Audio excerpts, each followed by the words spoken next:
Caros amigos, boa noite para todos. Boa noite. Uma alegria estar de novo aqui no Fazer Harmonia, vendo amigos queridos. Mas a alegria ela é ainda maior porque nós temos a oportunidade de compartilhar algumas reflexões a respeito dessa doutrina que vem esclarecer para nós as nossas dores, o porquê dos nossos sofrimentos e, sobretudo, hoje nós iremos falar algo que o Espiritismo ela nos ilumina de um modo como nenhuma outra religião é capaz de fazê-lo para nós. Referimos-nos a respeito da prece, da oração. Mas falaremos de um lado apenas da oração, que é aquilo que nós sempre desejamos quando estamos orando, que é a resposta. Quando que essa resposta vem, como ela vem, de que modo ela virá e ainda, se ela será ou não imediata. Porque nós somos assim bem imediatistas. Nós queremos, antes de terminar a prece, já ter a resposta. Então nós iremos traçar uma reflexão em torno desse assunto, mas faremos de um modo bastante especial. Buscaremos uma fala não tanto expositiva, mas uma fala mais reflexiva, uma vez que falar de oração é falarmos de um conteúdo bastante sensível, porque cada um de nós experimenta orar, entrar em contato com Deus, entrar em contato com Jesus de um modo bastante particular, de um modo bastante especial e íntimo. De modo que, para falarmos desse assunto, nós iremos olhar para as estruturas de uma prece e não para o colorido da prece. Imaginemos a nossa sala aqui. Estaremos falando dos pilares, das vigas, e não da cor das paredes, nem mesmo da sua arquitetura, aquilo que encanta os olhos. Porque isso que encanta diz respeito ao nosso íntimo, aquilo que nos é particular. E sempre que nós falamos de oração, em verdade nós estamos olhando para aquilo que transcende aos olhos. Allan Kardec nos dirá no Livro dos Espíritos, a partir da terceira parte da obra, das Leis Morais, quando vai introduzir a respeito da adoração, a lei de adoração a Deus, ele também colocará ali um subcapítulo, um item a respeito da prece. E quando ele fala a respeito da prece, ele vai nos dizer que quando nós estamos adorando a Deus, em verdade nós estamos realizando uma prece. Quando nós adoramos a Deus, nós entramos em comunicação com Deus. Nós entramos num diálogo bastante íntimo. Nós aprendemos então a nos aproximar de Deus através da prece. E, inegavelmente, quando nós falamos de oração e prece, nós estaremos falando de determinadas estruturas que dizem respeito a três itens em especial que, de algum modo, o Espiritismo também nos fala. O primeiro item, a respeito de espiritualidade. O segundo, de religião. E, portanto, o terceiro, religiosidade.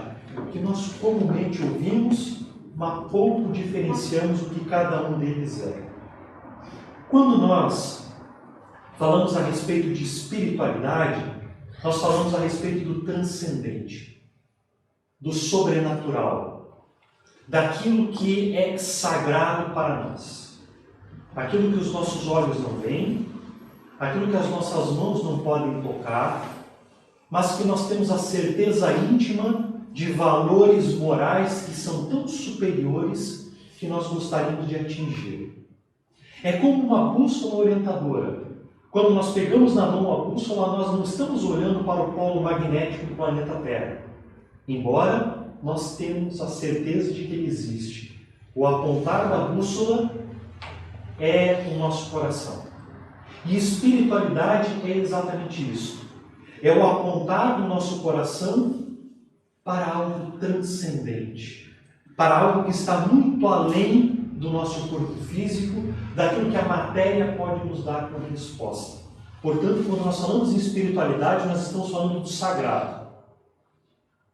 Agora, quando nós falamos em religião, nós passamos a olhar para como o sagrado é tratado no meio social. Como as pessoas organizam-se em formas de grupos. agrupamentos.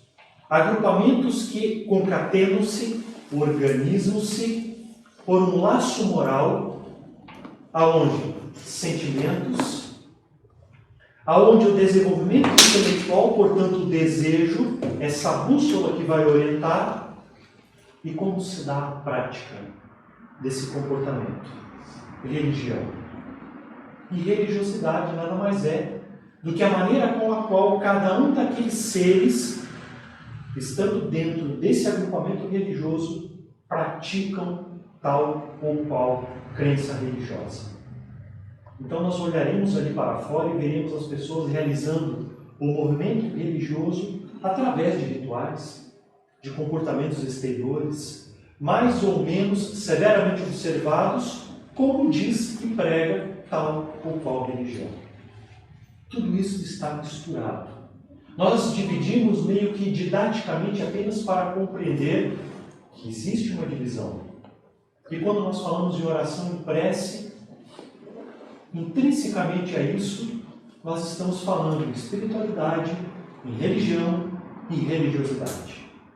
Nesse sentido, nós nos encontramos hoje na Casa Espírita, buscando entrar em relação, em contato com o transcendente, com o sagrado, ao mesmo tempo, organizados em um grupo de pessoas, onde tem uma diretriz segura, chamada Espiritismo, as obras de Allan Kardec. Afinal de contas, ele é quem fundou o Espiritismo enquanto filosofia e enquanto ciência para a humanidade.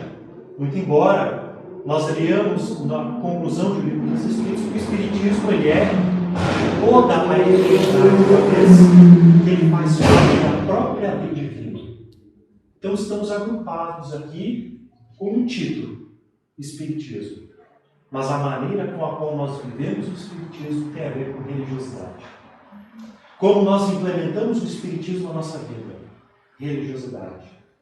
Quanto eu me empenho para fazer com que o Espiritismo, fazendo sentido na minha vida, possa trazer um material útil para mim. Como eu posso me aprimorar. Como conhecedor da imortalidade, eu posso aplicar na minha vida. E como isso resultará em respostas úteis e concretas para que eu possa melhorar e, ao mesmo tempo, colaborar com as pessoas à minha volta. Falar em prece e oração tem a ver com tudo isso.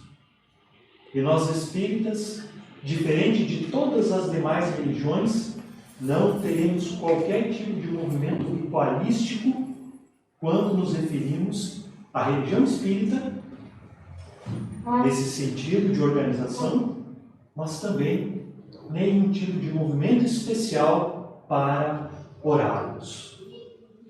Assim, nós não veremos nenhum tipo de movimento corporal específico para fazer oração. Não temos aqui o genuflexório para nos ajoelharmos. Não temos aqui cartilhas prontas para recitarmos tais ou quais preces, para que elas sejam atendidas de acordo com as nossas necessidades. No Espiritismo não haverá isso.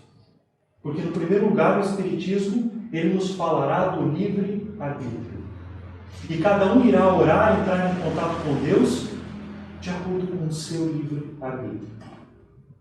Afinal de contas, cada um é capaz de experimentar Deus ao seu modo. Cada um tem uma imagem na sua cabeça de como é Deus. E não nos referimos aqui a um Deus antropomórfico. Não. Como Deus bate no teu coração. Cada um tem essa imagem. Assim como cada um tem a sua imagem específica de como é Jesus. Para uns, Jesus é loiro. Para outros, Jesus tem a cor do cabelo, daquele ouro envelhecido. Olhos claros, olhos escuros. Cada um experimenta Jesus ao seu sabor. Portanto, o Espiritismo não irá impor qualquer tipo de prece ou maneira de como deverá ser feita as preces. Agora, quando nós abrimos a Revista Espírita de 1862, nós encontraremos a comunicação de um espírito chamado Lamennais, um espírito de uma elevada hierarquia espiritual. E ele dirá o seguinte para nós, que o Espiritismo não aceita nenhum tipo de ritual, nenhum tipo de dogma, Mas o dogma aqui no sentido de comportamentos que não se explicam. Dogma do tipo filosófico, religioso. Lamennais dirá que o Espiritismo só aceita um único dogma e um único ritual desse tipo: a prece. O que para nós será quase um paradoxo. Se o Espiritismo não apresenta uma prece pronta de como nós deveremos fazer a respeito do livre-arbítrio, como pode, de outro lado, o Espiritismo ter um ritual e um dogma em relação à prece? E o Espírito dirá que é a própria prece. O próprio ato de orarmos para o espírita será ainda um ritual. Quando eu li isso há muitos e muitos anos atrás, eu fiquei me perguntando por bastante tempo: como se dá esse tipo de ritual? Por que esse espírito está dizendo que para nós uma prece, mesmo espíritas, é ritualístico? E eu compreendi depois de bastante tempo de que nós só entenderemos isto de fato quando chegarmos às portas de entrarmos na segunda ordem da escala dos Espíritos. Porque ainda nós precisamos dizer assim: agora eu vou parar o que eu estou fazendo para fazer uma prece. Agora, nesse exato momento, para iniciar este trabalho, nós faremos uma oração. Ritual. A prece não é o ritual, mas o fato de pararmos o que estamos fazendo para fazermos uma prece é um ritual.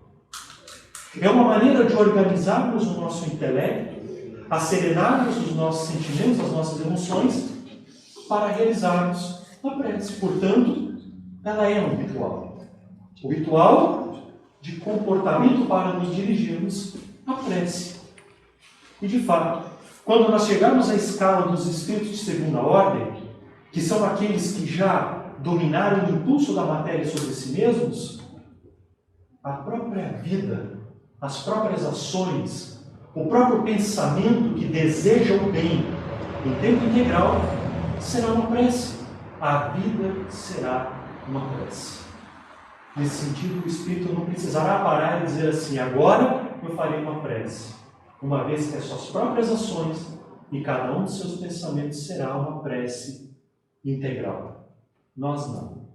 Ao mesmo tempo que nós estamos aqui orando para o nosso melhoramento físico e, sobretudo, o nosso melhoramento moral, nós estamos pensando mal do vizinho.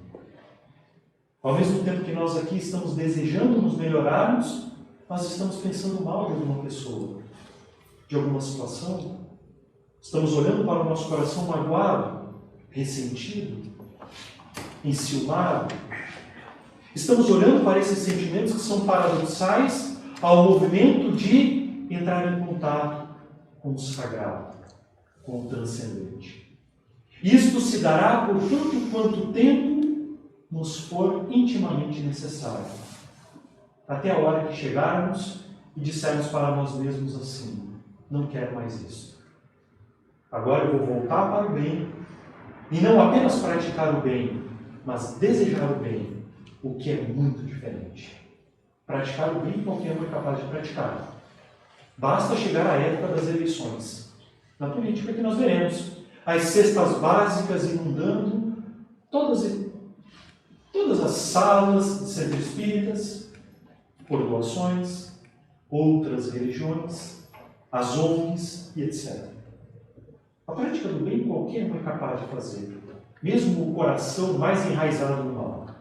Agora, desejar o bem é para aquele que já conseguiu moldar o seu coração para entrar em contato com o transcendente e compreender que entrar em contato com Deus, com Jesus, numa prece, não é exigir de Deus e de Jesus algo a nosso modo, a nossa maneira, mas é esperar que Ele nos dê diretrizes seguras para a nossa própria existência, mesmo que nós não gostemos. Basta olharmos para Jesus quando saía do horto. Estava prestes para a crucificação.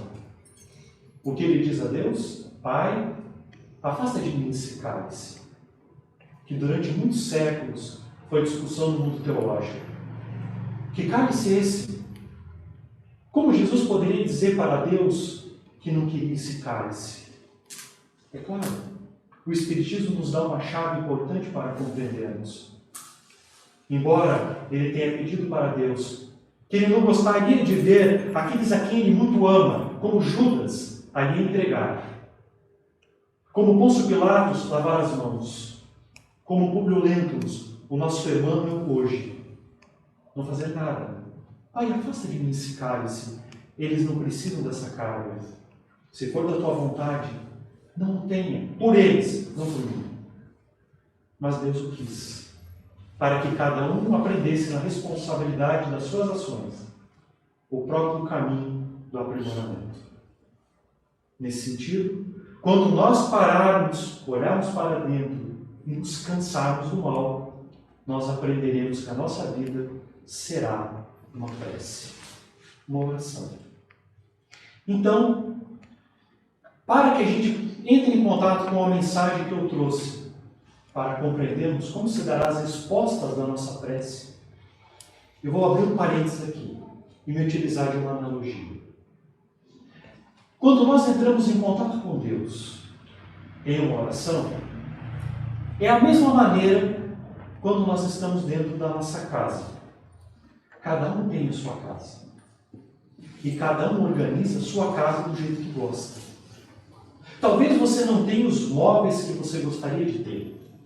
Talvez você não tenha a televisão que você gostaria de ter. Mas cada um tem a sua casa e a sua casa representa o seu íntimo. A maneira com a qual você organiza dentro de você os teus sentimentos. Assim, nós vamos receber as nossas visitas na sala de estar. E é curioso como a sala de estar da nossa casa é onde tem os melhores móveis, os utensílios mais organizados, os objetos mais simetricamente organizados, as cores mais ou melhores combinando uma com as outras. E quando o sofá não está muito bom, a gente coloca uma colcha por cima, uma almofada para disfarçar. É na sala que quando a gente olha para o assoalho, a gente vê um risco, um buraquinho, nós colocamos um tapete para esconder. Portanto, na sala de estar é onde nós colocamos as nossas visitas para sentar, oferecemos um café e travamos um relacionamento com ela, naquilo que nós chamamos de verniz social. Porque na nossa sala tem uma janela. E essa janela mostra uma paisagem, que é a da natureza. O sol que aparece todas as manhãs e que se põe todo final de tarde. Os pássaros que cantam de uma maneira perfeita e que nunca se enganam na nota musical. É assim que nós veremos pela janela da sala a árvore hoje que dá frutos, mas que ontem foi uma semente, demonstrando esse movimento perfeito da natureza. Mas quando nós saímos da sala, andamos pelo corredor da casa, entramos no nosso quarto, é que nós percebemos que as coisas mudam. A paisagem lá fora é a mesma. A janela é a mesma. Mas a maneira com a qual nós organizamos os utensílios, os móveis, difere e muito. Aí as coisas são as mais velhinhas. Às vezes a cama nem sempre é organizada. O tapete que sabe existe. A colcha da cama é a mais esburacada. E quem não gosta de uma fronha macia, velhinha, para colocar a cabeça? Porque nós somos muito apegados àquilo que é antigo, àquilo que já passou na área das emoções. Então ali quando nós entramos em contato com o nosso quarto, o verniz social fica de lado. E nós passamos a travar um relacionamento com aquele ambiente, olhando para a mesma natureza de um modo mais profundo, de um modo mais sensível e mais verdadeiro. A paisagem lá fora continua a mesma. A natureza movimentando-se igual, o sol levantando, se pondo igual, os pássaros cantando igual, mas como nós ouvimos o cantarolar do sabiá é diferente. De quando estamos na sala para quando estamos no quarto. Porque é no quarto que nós nos permitimos chorar. nos permitimos levantar de manhã alegres, ou às vezes sem vontade alguma de sair da cama. É assim que nós entramos em contato com Deus, ou deveríamos entrar em contato com Deus? De acordo com aquilo que nós de fato somos, e não com essa capa protetora de quem nós desejaríamos ser, mas ainda não somos. Porque para entrar em contato com Deus, precisa uma regra: ser verdadeiro, honesto, sincero. É dizer: Pai, eu sou assim. Pai, eu estou me sentindo assim. Mas ter coragem para ouvir a resposta. Ter coragem interior e buscar uma força íntima para ouvir a resposta. A prece exige de nós tal sutileza, que ao mesmo tempo que é sensível e sutil, é de um peso, de uma responsabilidade que mais de 84% da humanidade do planeta Terra não o tem. Por que eu me refiro a isso? Porque é a estatística do número de pessoas que acreditam em Deus no planeta Terra. 84%. 84% das pessoas acreditam em Deus. Equivalente a dizer que nós deveríamos ter 84% do planeta Terra em paz. Nós não temos. A estatística de espíritas no mundo é tão baixa, que ela é muito inferior a 1%. Então ela quase que estatisticamente não entra dentro dos 84%. Mas se nós espíritas fôssemos de fato espíritas, a humanidade já teria mudado. Basta olharmos para um Chico Xavier. Basta olharmos para um Divaldo Franco. Mas, se você não quer falar sobre o espiritismo, podemos olhar para o hinduísmo, um Mahatma Gandhi. Poderíamos olhar para os protestantes. Quem não conhece o Martin Luther King Jr.? Então não é preciso 84% estatisticamente da humanidade para mudá-la por completo. Afinal, estamos prestes a entrarmos numa terceira guerra mundial de pessoas que acreditam em Deus. É preciso que esse contato íntimo com Deus seja de fato útil para a sua vida e, ao mesmo tempo, para a vida daqueles que estão à sua volta. Um fato bastante curioso é que quando se deu a Revolução Russa, em outubro de 1917, quando o comunismo entra naquele país e o coordena por 70 anos, todo movimento religioso foi proibido no país. Era proibido falar no nome de Deus. As religiões foram afastadas de todo o movimento social. E por que eu digo que é curioso?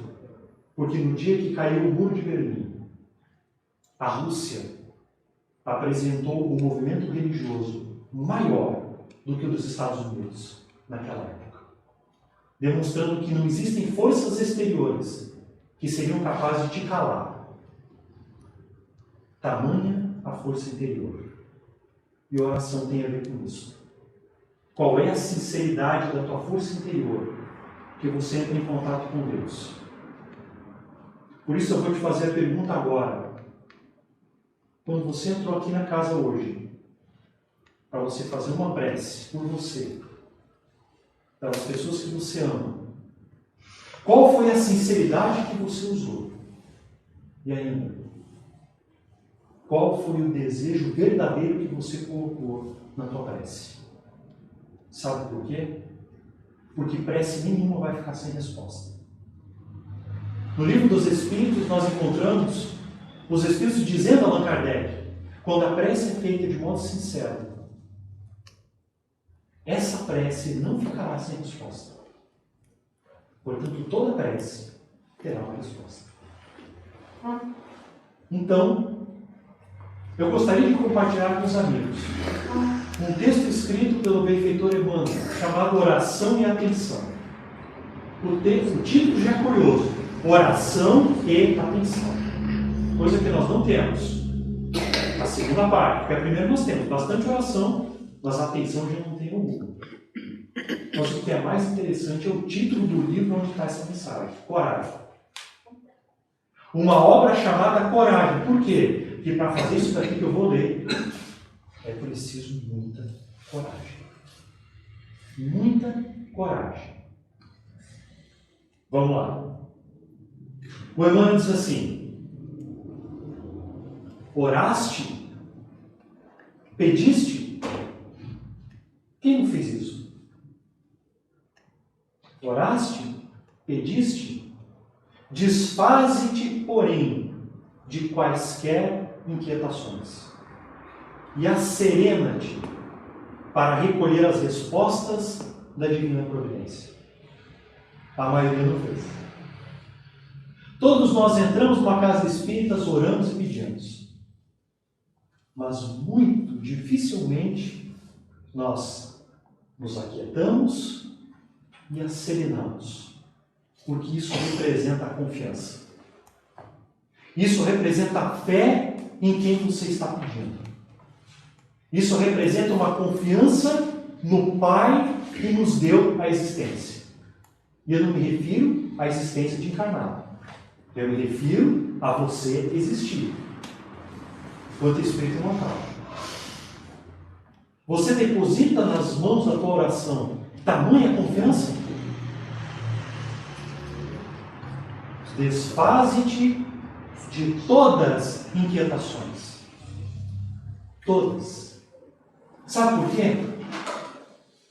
A gente às vezes espera que as coisas aconteçam assim de modo extravagante. Às vezes a gente espera que na casa espírita chegue um trabalhador, bata as mãos no teu ombro e diz assim: olha, tem um espírito aqui que está dizendo assim, tal coisa vai acontecer para você daquilo que você pediu. Às vezes a gente espera. Às vezes a gente espera sair da casa espírita, sair porta fora, e as respostas daquilo que a gente pediu sejam como construções exteriores, problemas resolvidos. A pessoa difícil que nós estamos lidando com o coração serenado. É engraçado que é sempre o outro, nunca o nosso, né? A gente vem para a casa espírita, às vezes meio assim com a esposa, com o esposo, mas a gente quer que o esposo fique mais tranquilo. Não a gente. A gente espera o outro. A serena. Por que a serena? Porque quando a gente está preocupado demais com o problema, a resposta pode passar na nossa frente e a gente não vê. Não enxergar. Não nos darmos conta que aquilo é uma resposta para nós. Lembremos, nenhuma prece ficará sem resposta. E quantas preces nós fizemos? E quantas respostas nós somos capazes de captar das preces que nós fizemos até hoje? Tenho certeza que se colocarmos numa balança, os pratos estarão desequilibrados. Mas continua, Emmanuel. Desnecessário aguardar demonstrações espetaculosas para que te certifiques quanto às indicações do alto. A gente espera as demonstrações espetaculosas. A semelhança do Mar Vermelho, quando Moisés pega o povo cativo do Egito e vai levar para a Terra Prometida, que simbolicamente estarmos saindo do cativeiro interior, do nosso egoísmo e do nosso orgulho, para demandar o território do reino divino, e ainda esperarmos no caminho a divisão do Mar Vermelho. Porque às vezes a gente espera isso. Quem não esperou que o Covid passasse assim com o estalar dos dedos? Mesmo aqueles que desejavam que a vacina realmente funcionasse 100%, e ainda vê o Covid se espalhando até agora. Quem não gostaria que tudo acabasse sim, no estalar de dedos, os problemas? Que pegasse o seu celular, entrasse na conta bancária e o vermelho fosse pintado de amarelo, de verde, todo do seu banco. Só quando está na posição. Quem não gostaria de ter os problemas assim resolvidos, a semelhança de magia? Quem não gostaria dessas demonstrações espetaculosas até mesmo do seu anjo guardião se materializar do teu lado e falar numa voz que você fosse capaz de ouvir. Mas o grande problema é, será que a gente ouviria naquela hora?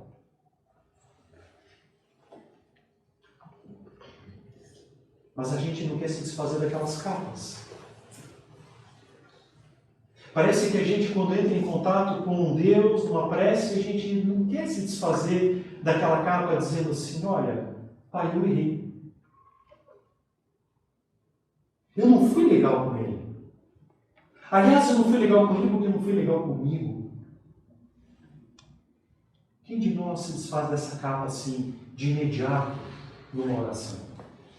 Aquela capa quase que de santidade de alguém que tentou o máximo que pôde e que sempre quis acertar. Ausente do desejo ainda, no assoalho de ver o erro do outro. Às vezes a gente espera essas demonstrações assim, tão grandiosas. Mas às vezes Deus realmente espera que a gente só se desfaça dessa capa. Tem uma história contada pelo Espírito Humberto de Campos no livro Contos e Contos. Está na introdução da obra. Foi escrita por um poeta americano chamado Longfellow. É uma historinha curta. O Longfellow diz assim, que havia um monge que orava todos os dias para encontrar Jesus. Foi um fato bastante curioso, monge e Jesus. Ele orava, porque ele queria ver Jesus. A história de Jesus para ele era tão bela, tão bonita, que aquele mundo encantava tanto, que ele queria ver Jesus. E durante anos e anos consecutivos da sua vida, pela manhã, ele orava ardentemente para ver Jesus. Ele queria simplesmente ver a face de Jesus. Imaginemos Jesus à nossa frente. Ele queria ver Jesus. Orou tanto que uma determinada manhã, quando ele abre os olhos da sua prece, Jesus estava na sua frente.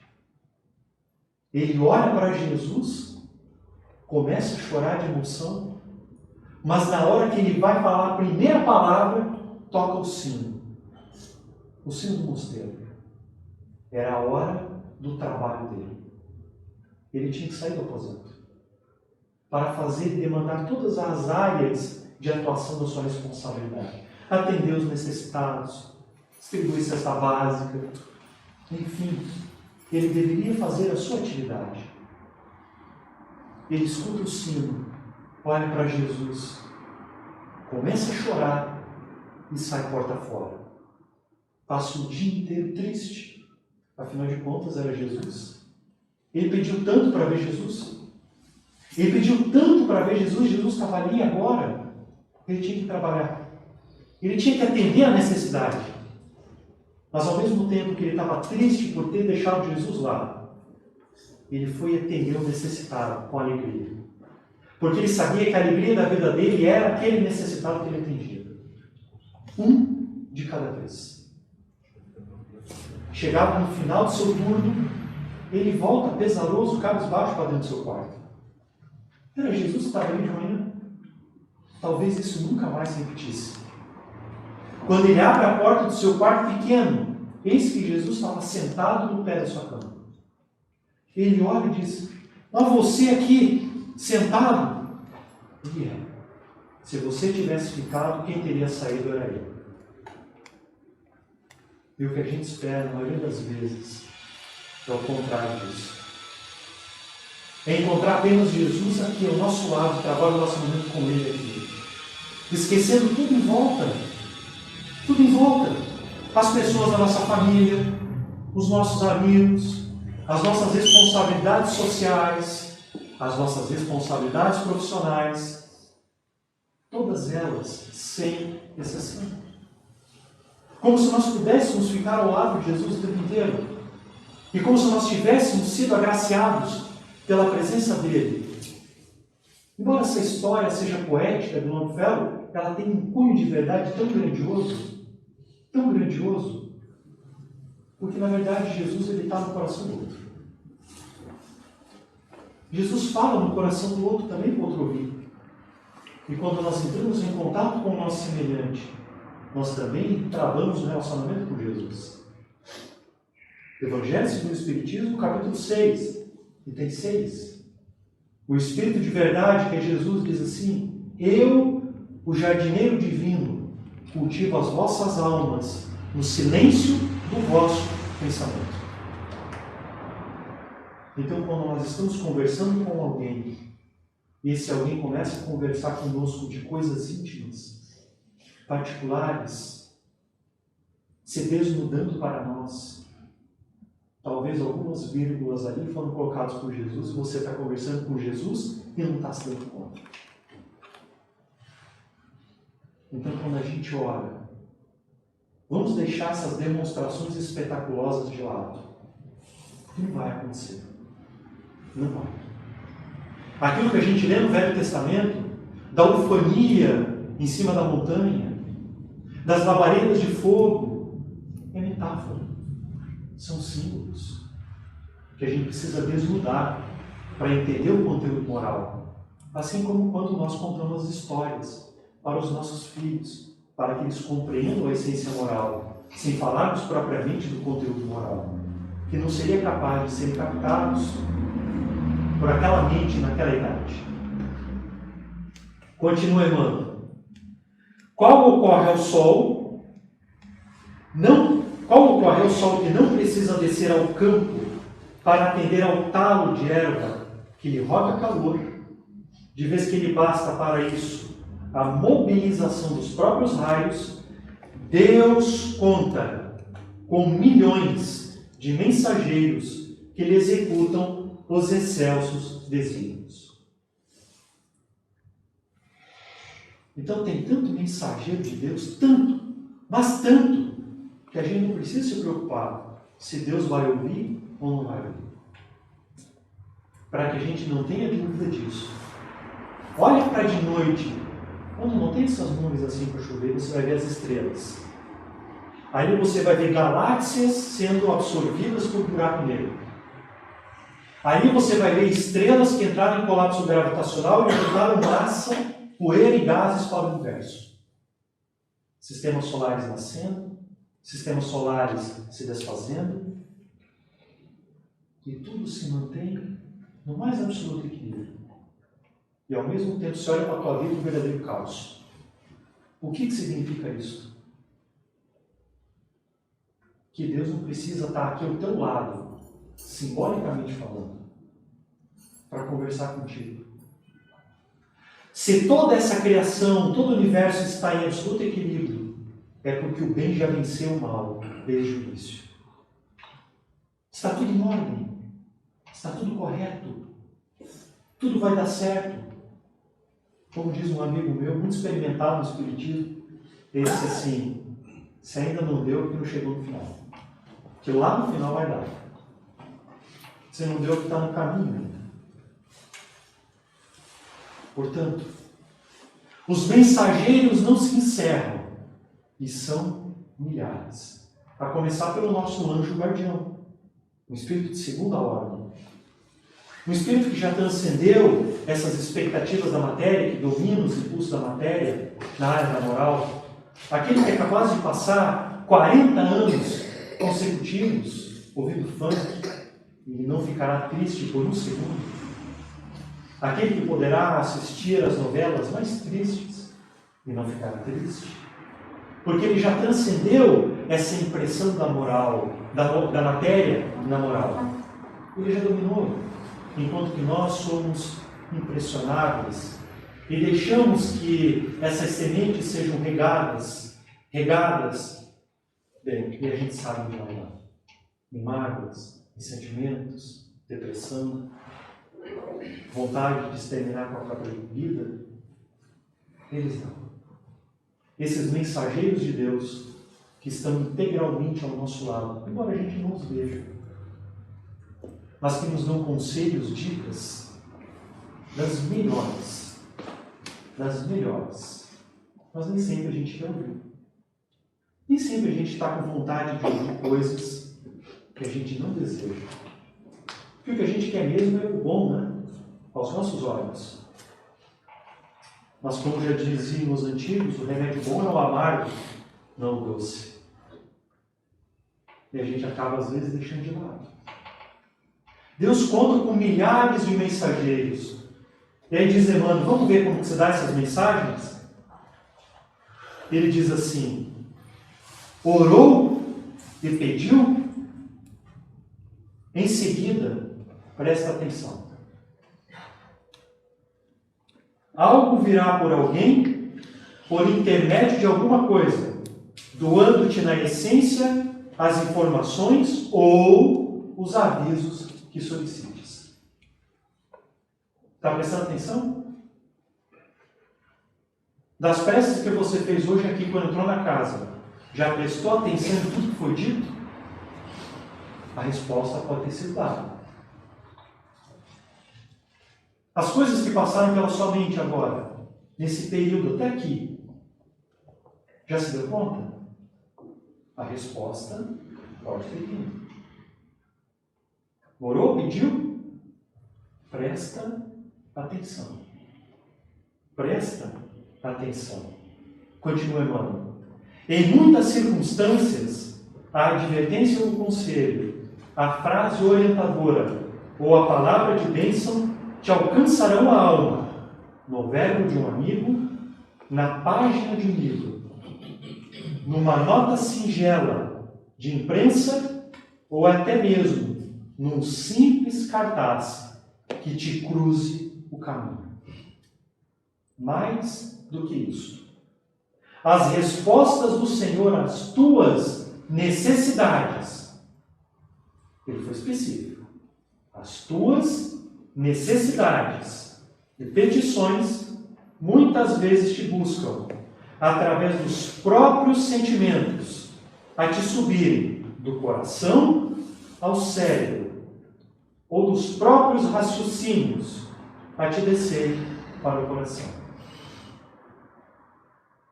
Então, quando a gente começa a olhar para a mágoa, para o ressentimento, para esse sofrimento que a gente está passando, pelas aflições que estão nos acometendo, e colocamos para o campo do intelecto para organizá-las. Por quê? Por qual razão eu estou me sentindo assim? Por que eu estou me deixando ser levado por esta onda? Será que aquela pessoa não disse no momento que ela não estava bem também? Será que eu recebi aquilo no momento que eu não estava legal? E acabei suflando tudo isso? Enfim, é quando eu pego os sentimentos e começo a colocar para a razão. Mas ao mesmo tempo, é quando eu coloco o excesso de razão para o sentimento. Para sentir. Para sentir aquilo.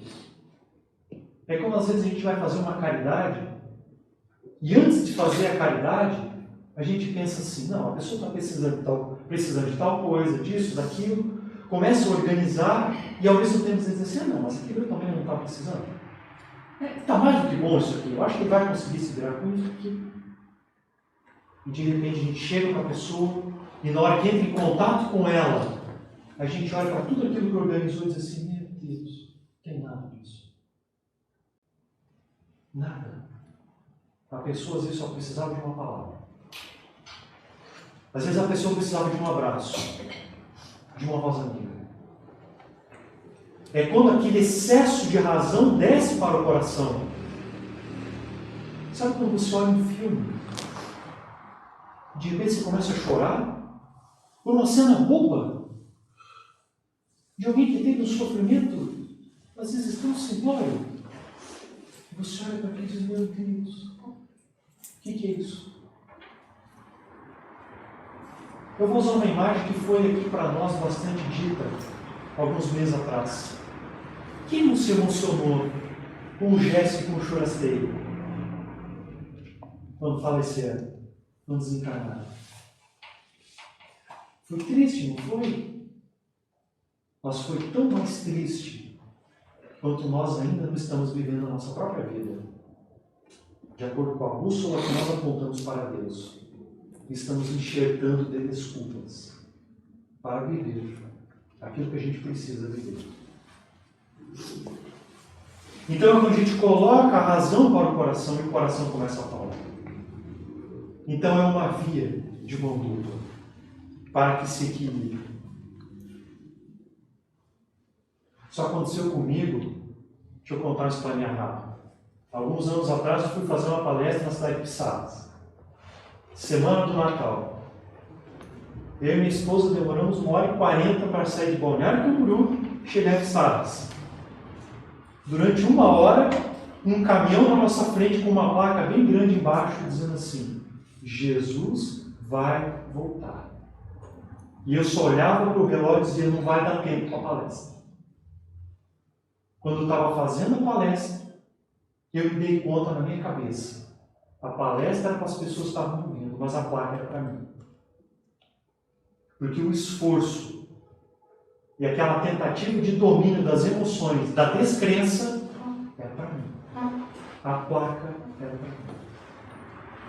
Então as mensagens que vêm pela manhã no nosso WhatsApp, essas mensagens canhoto que a gente distribui no Centro Espírita, a leitura do Pão Nosso, pode ser resposta. Como foi feito aqui de início, são respostas que estão vindo. A gente precisa ter atenção. Deus responde sempre, seja pelas vozes da estrada, pela pregação, pelo esclarecimento da tua casa de fé, no diálogo com a pessoa que se te afigura providencial para a troca de confidências, nas palavras escritas, nas mensagens inarticuladas da natureza, nas emoções que te desabrocham da alma ou nas ideias imprevistas que te fugem no pensamento, a te convidar no espírito para a observância do bem eterno. Sabe quando você está lavando a louça? E de repente, assim, você diz: meu Deus, eu não tinha me dado conta disso. E da tristeza de estar lavando aquele excesso de louça que ninguém teve respeito contigo, você fica feliz. Porque conseguiu a resposta de alguma coisa. É um exemplo. Quantas vezes acontece isso na nossa vida e a gente não se deu conta? O próprio Jesus, mensageiro divino por excelência, guiou-nos à procura do amor supremo, quando nos ensinou a suplicar: Pai nosso que está no céu, santificado seja o teu nome. Venha a nós o teu reino, seja feita a tua vontade, assim na terra como nos céus. E dando ênfase ao problema da atenção, recomendou-nos escolher um lugar íntimo para o serviço da prece, enquanto ele mesmo demandava a solidão para comungar com a infinita sabedoria. É a resposta do ritual da prece que eu falei no início. Jesus exemplificando para nós. É claro que ele não precisava daquilo, porque o Espírito puro já está numa comunhão com Deus que é inimaginável para nós. Que eles detêm o pensamento de Deus a tal ponto que Deus pensa e eles obram. Jesus não precisava subir o monte para orar. Ele estava em comunhão com Deus de modo integral. Ele está dizendo para nós assim: por favor, pega alguns momentos do teu dia, deixa tudo de lado e refugia-te no teu tempo interno. Como vai dizer Paulo, o nosso santuário de Deus, que é o nosso coração, refugia-te para dentro dele. Deixa um pouco de lado os teus problemas. Se até agora não se resolver, não vai ser nesse minuto que vai ser resolvido. As aflições, deixa um pouquinho de lado e refugia-te. E vai ter um contato com Jesus e com Deus, por um minuto que seja. Mas se predisponha a ouvir a resposta. Porque às vezes ela não pode ser boa aos nossos olhos. Recordemos o Divino Mestre e estejamos convencidos de que Deus nos atende constantemente. Imprescindível, entretanto, fazer silêncio no mundo de nós mesmos. Fazer silêncio. Esquecendo exigências e desejos. Não só para ouvirmos as respostas de Deus, mas também a fim de aceitá-las.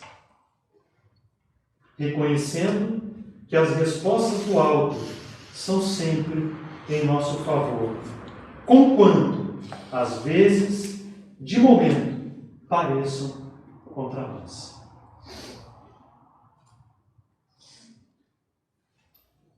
É claro que nós estamos aprendendo isso. É claro que nós temos na nossa estrutura reencarnatória milênios de movimentações exteriores para conversar com Deus. Eis os templos religiosos que foram erguidos, as pedras que foram feitas de templos, Stonehenge, por exemplo, Machu Picchu. Tantos movimentos exteriores, tantos movimentos filosóficos construídos por nós mesmos em outras encarnações, para falarmos do transcendente, desse poder sobrenatural. Mas desde que o Espiritismo veio, em especial, explicando com uma chave os ensinos de Jesus de 2000 anos atrás, é que nós temos a certeza nas nossas mãos que nós precisamos, sobretudo, do outro lado da prece. O lado de prestar atenção e, ao mesmo tempo que se presta atenção, nos predispormos a sermos dóceis nas mãos de Deus e de Jesus. Porque se Ele é o grande educador de tudo isso daqui que nós estamos vendo no planeta Terra, certamente mal nosso Ele não há de querer. E eu finalizo a reflexão desejando para você uma feliz próxima prece. Que Jesus esteja conosco.